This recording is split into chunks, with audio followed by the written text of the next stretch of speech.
No niin, eli se on taas Tomppa täällä, terve terve. Ja tällä kertaa mulla onkin 2 tällaista pientä kaunokasta täällä esiteltävänä. Elikkäs tässä on Stihl MS 170. Hyvä saha. Olen käynyt testaamassa. Tuossa näkyy. Noin. Sitten tässä on Stihl sähkösaha E14.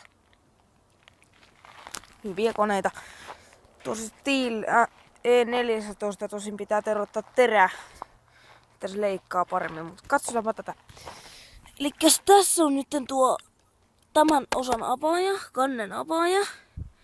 Sitten täällä on liipaisin ja turvaliipaisin. Tässä on yksi ainoa osa tai nappi, jolla käytetään sahan kaikkia toimintoja. Sitten tässä on 400 millilitran bensiinisäiliö vai 500 millilitraa, en tarkasti muista.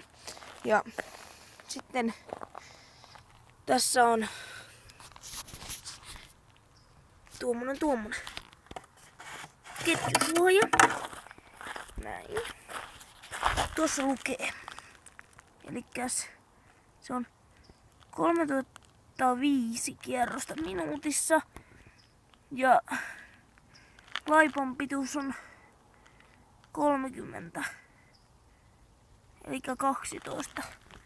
Eli 30 senttiä.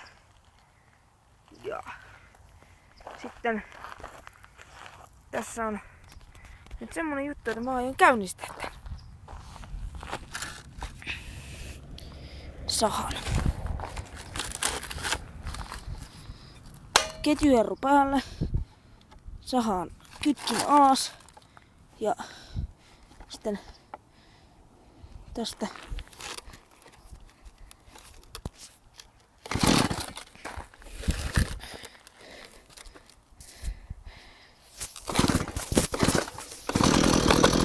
näin. Nätisti käy.